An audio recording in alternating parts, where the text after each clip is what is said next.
Adevărata cauză a frecventelor accidentări ale lui Denis Politic. De ce fac acest video? Pentru că iar, sau din nou, media și jurnaliștii trag anumite concluzii și spun anumite lucruri fără a se informa corect înainte. Noi cu Denis Politic am avut niște probleme de science fiction. Zice, crede-mă, niște probleme care sfidează și logica, sfidează și știința. Venea și ne spunea, Denis, mă doare. Ok, făceam tot ceea ce trebuia.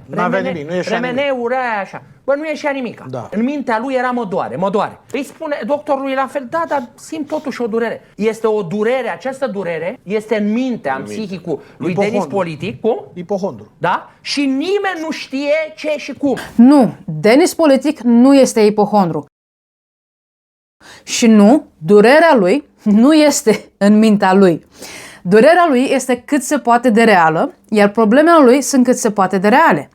Cauza durerilor și a frecventelor accidentări este identificată incorect și exprimată incorect. Pentru cei care nu mă cunosc, numele meu este Alexandra Alexa, sunt mindset coach și lucrez cu sportivi de performanță.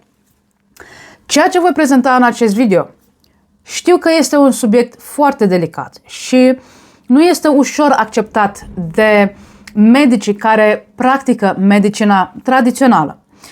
Și știu că va fi greu de înțeles, cel puțin în România. Dar nu pentru că România are o problemă, ci pentru felul în care am fost educați și făcut să înțelegem procesul de vindecare. Dar nu numai România are o problemă cu acest lucru și cu medicina tradițională, ci întreaga lume. De aceea am ales ca ceea ce voi prezenta aici să nu fie doar cuvintele mele, adică să nu fie cuvintele mele. Eu voi explica munca a doi oameni care au pus bazele acestei metode de vindecare pe care și eu am folosit-o la rândul meu și m-a ajutat foarte mult să scap de anumite dureri care nu înțelegeam de unde provin și cum am reușit să am aceste accidentări.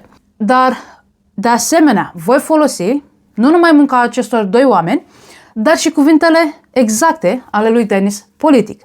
Cine sunt acei doi oameni?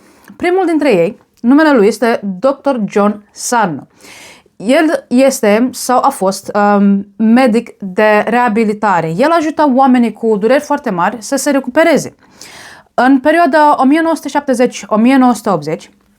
el a observat un lucru foarte ciudat.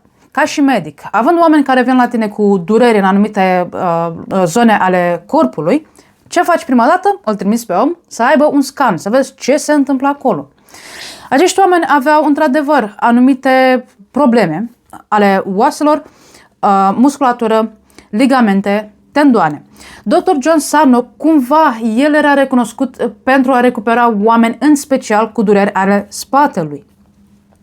Dar la un moment dat, Dr. John a observat ceva foarte ciudat. A observat că, în primul rând, pacienții lui, când i-a scanat, aveau într-adevăr dureri în anumite zone unde erau anumite probleme. Dar a observat prin scanare că sunt oameni fix cu aceleași probleme, fix în aceleași zone, care nu au dureri. Încă o dată, acești oameni cu dureri care veneau la Dr. John erau oameni care, mulți dintre ei erau în situația în care nu se puteau ridica din pat sau nu mai puteau trăi o viață normală din cauza acelor puternice dureri. Iar pe cealaltă parte a observat că sunt oameni fix cu aceleași probleme care își duc o viață absolut normală. I s-a părut ceva extraordinar. Cum este posibil ca doi oameni cu exact aceleași probleme la nivelul oaselor sau articulațiilor, unul dintre ei să își modifice viața, să nu mai poată trăi liniștit, iar celălalt să nu aibă absolut nicio problemă. El a mers apoi și s-a focusat pe acei oameni cu probleme și a încercat să vadă de unde provin aceste probleme cu adevărat. A observat un lucru comun la toți acești oameni. Toți aveau, de fapt, probleme emoționale care proveneau de undeva din trecutul lor. O traumă emoțională, mai exact. Acum, cea de-a doua persoană de care vorbesc, care a pus cumva bazele și a dus mai departe munca doctorului John, se numește Steve Ozenici. El este un alt caz a doctorului John, care de mic a avut dureri de spate. De-a lungul timpului, aceste dureri au ajuns la un nivel în care i-a afectat mersul și durerea s-a extins pe picior. După mulți ani, doctorii au spus, dacă nu te operezi, voi fi imobilizat la pat. Durerile erau insuportabile. La un moment dat a descoperit cărțile scrise de Dr. John și cumva a decis să aplice practica acestuia. În ziua de astăzi, adică nu este doctor, dar Steve este un profesor care duce mai departe munca doctorului John și care la rândul lui a ajutat mii de oameni să se vindece să scape de această durere. Ceea ce voi prezenta în continuare în acest video nu este un sfat medical. Nu înseamnă că dacă vezi acest video și vei aplica ceva, te vei recupera. A doilea lucru foarte important. Steve și mulți oameni care au aplicat tehnicile lui doctorului John nu și-au recuperat miraculos problemele pe care le aveau în organism. Adică, acești oameni nu și-au vindecat miraculos discul intervertebral sau anumite probleme musculare sau anumite probleme la nivelul ligamentului. Acești oameni nu au mai avut dureri în zonele respective sau în alte probleme ale corpului. Este o diferență. Okay? Nu este vorba de problema fizică, este vorba de durere. Durere care a fost cauzată de traume emoționale. Și dacă nu are niciun sens ceea ce încerc să explic, cum am spus, am să vă prezint fragmente din cartea scrisă de Steve Ozenici, care este bazată pe experiența lui de viață de a se recupera și munca doctorului John. Haideți să vă arăt câteva fragmente și în paralel am să vă arăt și cuvintele exacte ale lui Dennis. Dr. John Sarno a denumit acest fenomen, să-i spunem, TMS, The Mind-Body Syndrome. Steve, în cartea lui, spune că activitatea la nivelul subconștientului cauzează aceste dureri și simptome care sunt foarte reale. Mintea și corpul nostru uman sunt o unitate singulară, inseparabile. Acum, Dr. John Sarno, prin munca lui, a ajuns să descopere și să înțeleagă faptul că dorințele noastre personale de a menține o imagine de sine falsă pentru a fi acceptați și conectați cu alții și de a controla pe alții, pe cei din jurul nostru, generează un conflict intern de mare intensitate, pe care noi încercăm cumva să îl ascundem, să îl îngropăm și să îl respingem și este sub o formă de furie. Dar această furie nu o simțim. Este acest conflict intern, această energie internă care cauzează durerea și diferite simptome cu un scop foarte, foarte specific. Acest scop al acestor simptome fizice este de a menține individul, persoana, focusată pe corpul fizic, departe de emoțiile negative care încearcă să iasă la suprafață. Steve, în cartea lui, spune că aceste simptome se manifestă din cauza unei încărcături excepționale cu energie a emoțiilor negative. TMS, după cum am spus, este The Mind-Body Syndrome, care Dr.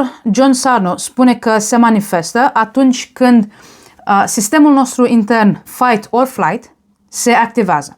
Pentru cei care nu știu ce este sistemul fight or flight, este un sistem al nostru intern pe care toată lumea îl are și îl avem de pe vremea când umanitatea obișnuiam să trăim în pădure, să vânăm animale și la rândul nostru să fim vânați. Ei, în momentele în care noi eram în pericol de a fi omorâți, de a fi vânați, acest sistem este sistemul nostru de supraviețuire. Pentru că în momentul în care te întâlneai cu un animal periculos, de exemplu, tu aveai 3 opțiuni. Fight, să lupți cu animalul, flight, să fugi de animal, sau freeze, să stai ascuns, pitit, să nu te vadă animalul și să se ducă în treaba lui. Dr. John Sarno explică faptul că la un moment dat, în prima parte a vieții, acest individ a suferit ceva ce el a perceput ca fiind amenințător, ca fiind rușinos, ca fiind amenințător pentru imaginea lui de sine. El a decis să nu răspundă prin acea luptă, fight, când fight or flight system s-a activat, el nu a decis să răspundă prin fight, parte a sistemului, de a se exprima, de a-și exprima furia internă și adevăratele sentimente. Oarecum el nu a fost capabil să scape din situația respectivă pentru că s-a simțit neajutorat. De aceea răspunsul lui a fost acela de friz, de a se ascunde, de a-și ascunde adevăratele emoții, ceea ce simte și crede el despre situația respectivă.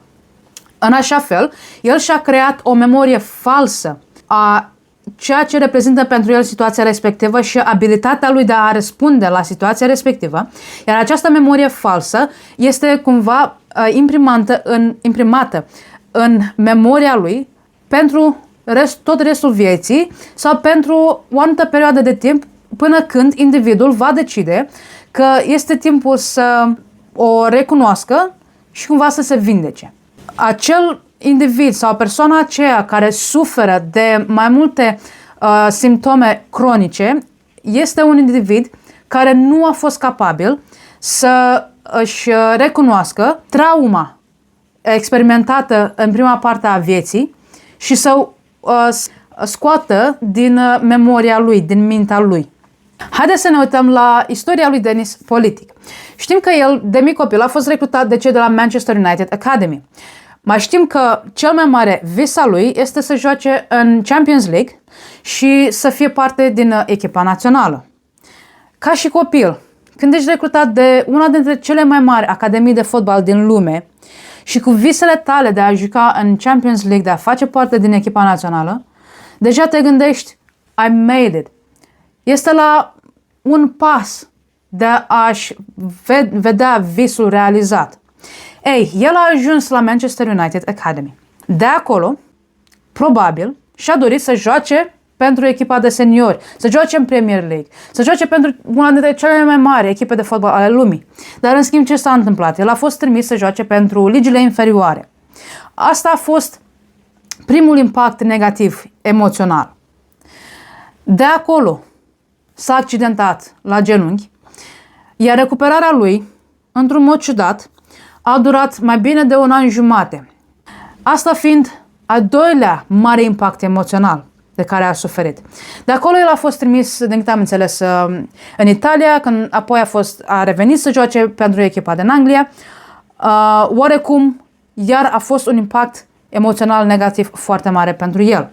Dar ceea ce și-a pus amprenta a fost acel accident la genunchi pe care l-a suferit și faptul că a stat pe bară 1 an jumate. Toate aceste evenimente l-au făcut pe el să-și vadă marele lui vis de a juca în Champions League și de a face parte din echipa națională îndepărtându-se, fiind mai departe și mai departe și mai departe. Cumva îi scapă printre degete. Dar haideți să ne uităm mai departe ce spune Dr. John Sarno. Experiențele pe care le avem la o vârstă fragedă, când suntem complet sau cumva neajutorați și dependenți de alții, pot continua să se întâmple iar pe durata vieții noastre. Orice situație stresantă, emoțional sau fizic, poate declanșa acest sentiment de abandon, care în românește pune gaz pe foc și declanșează această furie de separare. Ca să explic ce înseamnă acest sentiment de abandon. Noi, ca și oameni, cea mai mare dorință a noastră este de a aparține unui grup, în special unui grup în care suntem iubiți. De a aparține, de a fi iubiți și apreciați. Acest sentiment se dezvoltă în perioada copilăriei și începe cu sentimentul pe care îl primim din partea părinților. Ei sunt cei care pun bazele dezvoltării acestui sistem de aparținere sănătos. Atunci când părinții sunt lângă noi și ne oferă dragoste, ne oferă acel cămin de care avem nevoie. Mai departe, acest sistem, când creștem, se extinde către persoanele pe care noi îi considerăm importanți în viața noastră, cum ar fi alți membri ai familiei, prieteni, profesori din școală. În momentul în care noi facem ceva care credem că ne afectează această relație cu cei pe care îi iubim, simțim că pierdem această relație de aparținere. Iar acest sistem, ca și sistemul fight or flight, este un sistem al nostru, cumva tot de supraviețuire, pentru că dacă te gândești, în trecut, când iar obișnuiam să trăim în pădure, oamenii trăiau în triburi, pentru că asta le aducea siguranță, puteau să aibă grijă unii de alții. Când cineva făcea ceva care nu era ok, văzut ok în trib, el era expulzat. Singur în natură nu puteai trăi, puteai fi ucis. Asta reprezintă pentru noi acum, la fel, în subconștient, acest sistem funcționează în același fel. În cazul lui Denis Politic, care este legătura și de ce merg atât de departe și care este sensul? Denis Politic, el, marele lui vis, este să ajungă la un nivel înalt, să joace în Champions League, să facă parte din acel grup de elită. Mergând să joace pentru Manchester United Academy, el a crezut că este acolo, este la un pas de a-și atinge visul. Prima dată când a fost trimis să joace în ligile inferioare, deja a simțit că apartenența lui este cumva în declin. Fiind pe bară 1 an și jumătate, iar se depărtează de apartenența la cluburi înalte, se depărtează de tribul lui fiind clubul de fotbal pentru care joacă. Se simte abandonat, se simte împins. El vrea să joace pentru cluburi înalte și apoi a fost trimis mai jos. S-a simțit cumva abandonat. Iar acest lucru nu vine la nivel conștient. Denis Politic nu a stat acolo, m-au abandonat, ce am să fac acum? Nu, aceste răspunsuri sunt răspunsuri automate la nivelul subconștientului, pentru că așa funcționăm noi ca oameni, nu le putem schimba. Și nu, aceste sisteme nu ar trebui schimbate. Haideți să vedem mai departe ce spune Dr. John Sarno. Nu ai o durere de spate sau de genunchi, dar tu treci iar prin această situație de furie și frică a separării prin care ai trecut în trecutul tău, iar aceste simptome pe care tu le simți acum ca adult sunt pur și simplu expresia a cum ai învățat tu să managuiești acea situație în care te-ai simțit neajutorat, anxios și foarte frustrat sau nervos. Când furia din anumite surse atinge un anumit nivel în interiorul nostru, aceste emoții sunt forțate să revină la nivelul conștientului. Iar sistemul nostru autonomic creează aceste simptome. Durerea este o manifestare a linkului dintre minte și organism, a corpului uman. Orice încercare de a vindeca această durere prin metodele tradiționale, medicale și terapeutice, prin intervențiile acestora, nu fac nimic altceva decât să prelungească durerea și suferința. Cu toate că aceste intervenții pot să reducă durerea și simptomele temporar, din diferite motive, în mod normal și de obicei, ele eșuează. Un lucru foarte, foarte, foarte important pe care Dr. John Sarno l-a descoperit prin analiza pacienților lui care au suferit de acest TMS este faptul că majoritatea, dacă nu toți dintre ei, erau perfecționiști, persoane care se îngrijorează din orice și frecvent și persoane care sunt foarte motivate în a obține succes, dar cumva, inconștient, își ascundeau aceste emoții negative nedorite. Acum, haideți să ne uităm la ce spune Denis Politic despre el.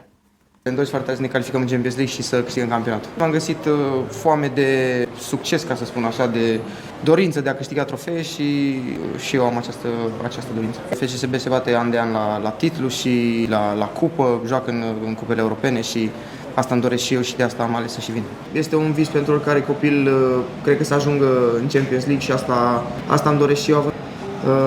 Eu încerc să ating un nivel cât mai înalt. Da, am venit încrezător, dar sunt în același timp motivat să demonstrez și să vreau mai mult de la mine.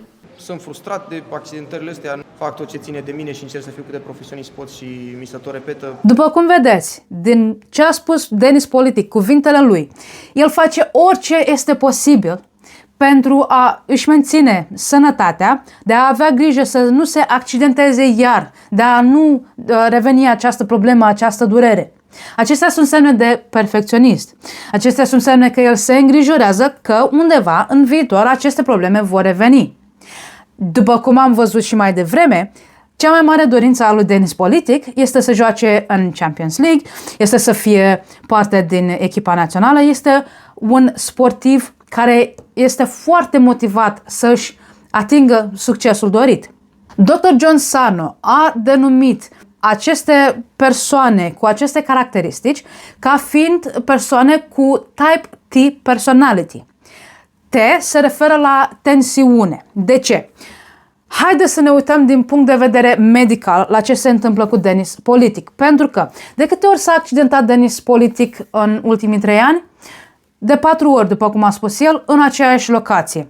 Nu înțelege și nimeni nu înțelege pentru că, așa cum s-a spus, s-a prezentat în media, cea mai recentă accidentare a lui, el a fost și s-a sfătuit cu mai mulți medici și s-a spus că, băi, nu este nimic acolo, nu înțelegem, durerea este în mintea ta. De asemenea, i s-a spus că este o diferență la nivelul dezvoltării musculaturii dintre cele două picioare. Acum, T-type personality, tension sau tensiune într-o anumită zonă a corpului. Această tensiune produce contractură musculară. Contractură musculară care la rândul ei încetinește fluxul sanguin sau viteza și volumul de circulație a sângelui prin zona respectivă. Imaginați-vă un râu. Acest râu are 2 maluri, stânga-dreapta, bucăți de pământ. Aceste bucăți de pământ se măresc și se apropie. Acesta fiind mușchiul care se contractează, se strânge în jurul vasului de sânge. Practic râul este vasul tău de sânge, iar când malul se mărește și se apropie, râul nu mai are o suprafață atât de mare necesară pentru a curge lin. Din cauza aceasta, pentru că mușchiul este contractat, iar sângele nu mai are suprafața necesară de a circula, de asemenea, nu mai poate aduce în zona respectivă, în mușchiul, țesutul respectiv, îndeajuns sânge care este plin cu oxigen și nutrienți care sunt necesari țesutului respectiv pentru a se recupera și a crește, a se dezvolta. De aceea sau cel mai probabil există acea diferență între musculatura lui Denis Politic dintre cele 2 picioare. Ca să fac o paranteză, dacă nimic din ce am spus și ce am prezentat până acum încă nu are sens, vreau să faci acest scurt exercițiu. Vreau să te gândești tu la o experiență din trecutul tău, când ai avut de suferit foarte tare, un impact emoțional negativ extraordinar pentru tine. Vreau să te gândești ce ai făcut tu ca să ai grijă de tine, ca să-ți revii din acest impact emoțional. Ai stat cumva cu tine și ai încercat să înțelegi ce simți, ce gândești, ce s-a întâmplat, sau ai încercat prin alte metode externe să îți vindeci acea rană emoțională. Când mă refer la metode externe, mă refer la metodele tradiționale la care majoritatea apelează. Și poate și eu, și nu este un lucru greșit. Este un lucru, aceste metode externe la care apelăm, le facem cumva în mod subconștient pentru că este mecanismul nostru natural prin care acționăm. Iar aceste metode externe la care mă refer sunt băutul excesiv de alcool, fumat, droguri și self-harming. Când un individ apelează la, poate, tăieturi ale organismului, se implică în lupte și alte metode de self-harming. Probabil că ați observat, dacă nu ați experimentat așa ceva, ați observat în jurul vostru oameni care au probleme emoționale și recurg la astfel de metode. Acum, sportivii, poate că nu se întâmplă la fel de frecvent ca ei să apeleze pentru că au un stil de viață puțin mai diferit. Și poate nu tot timpul apelează la aceste metode externe, dar se știe și am văzut în media cazuri de sportivi care, la rândul lor, au apelat la droguri, la băuturi și la alte metode externe. Dar sportivul în general ce face pentru a-și vindeca aceste emoții negative? El merge și se antrenează din ce în ce mai mult, din ce în ce mai tare. Se focusează din ce în ce mai mult și excesiv pe recuperare. Ce a făcut Denis politic și ce face în continuare? Păi haideți să vedem. Sunt frustrat de accidentările astea, nu le mai dau de cap, nu le mai înțeleg, adică fac tot ce ține de mine și încerc să fiu cât de profesionist pot și mi se tot repetă. Denis politic, după cum spune el, nu înțelege ce se întâmplă pentru că sunt atent la recuperare, la antrenamente. El pune accent pe aceste lucruri. Este un perfecționist. Este o persoană care se îngrijorează cu faptul că aceste probleme vor reveni în viața lui la un moment dat. Își dorește extrem de mult să ajungă să joace la nivel înalt. Este descrierea perfectă a ceea ce Dr. John Sarno a denumit Type T personality. Ca să spun mai clar, problema lui Denis politic nu este din cauza acelei diferențe în musculatură. Încă un aspect foarte important pe care foarte mulți îl omit. Denis este un sportiv de performanță. Sportivii de performanță nu se antrenează singuri și de capul lor. Ei sunt antrenați de specialiști, oameni care au o calificare în domeniu, calificare care a fost obținută în urma unor studii. Aceste studii sunt pe baza, la rândul lor, a unor studii, a metodelor de antrenament, metode care au trecut prin anumite teste pentru a dovedi că sunt ceea ce trebuie pentru sportivul de performanță, pentru a se dezvolta, pentru a obține performanța dorită. Denis politic nu a fost antrenat într-un singur picior pentru a avea acea diferență în musculatură. Trebuie un anumit tip de antrenament, trebuie doar un picior antrenat pentru o anumită perioadă de timp ca să obții acea diferență. Dacă vă întrebați, păi bine, dar tu cine ești și de unde știi și de unde ai informațiile astea? Păi bine, eu am terminat facultatea de kinetoterapie la UNEFS în București și de asemenea sunt sportiv de performanță la nivel internațional în sporturi de powerlifting și strongman. Sunt sporturi în care dezvoltăm musculatura și puterea mușchiului. Deci am cunoștințe foarte mari în domeniul dezvoltării musculaturii. De asemenea, am cunoștințe în anatomia și fiziologia corpului uman. Ca să revin la problema lui Denis politic, durerea lui nu există din cauza faptului că are acea diferență în musculatură la nivelul picioarelor, ci din cauza faptului că el are aceste emoții negative care nu sunt exteriorizate, nu sunt exprimate, ci sunt ținute intern. Iar pentru că așa suntem noi făcuți, așa este corpul uman și așa funcționăm noi, pentru că aceste emoții negative nu sunt verbalizate, nu sunt exprimate, corpul trebuie să le exprime cumva. Și pentru că la un moment dat a fost o anomalie în zona respectivă, corpul, mintea, creierul a decis ca să meargă în acea zonă și să exprime emoțiile prin acea durere. Durerea nu este nimic altceva decât un semnal pentru Denis că el trebuie să-și rezolve aceste emoții negative pe care le are, să le exprime cumva. Deci nu diferența musculară este problema, ci aceasta este un semnal de alarmă pentru el, că are o altă problemă emoțională pe care trebuie să și-o rezolve. Dacă încă nu are sens ceea ce am spus, dacă încă nu credeți ceea ce am prezentat, vă recomand să mergeți să căutați munca lui Dr. John Sarno, iar apoi să mergeți să căutați munca lui Steve Ozanici. El are canalul lui de YouTube unde prezintă cazurile celor care au lucrat cu ei și sunt zeci, sute de cazuri prezentate pe canalul lui de YouTube. Și vă sfătuiesc să mergeți să vedeți că nu este întâmplător. Nu este vorba de magie, nu este vorba de spiritualitate, nu este vorba de manifestare, nu. Așa funcționăm. Atât am avut de spus. Acestea au fost argumentele mele în a încerca și a explica ce se întâmplă cu Denis politic. Sper că are sens pentru dumneavoastră.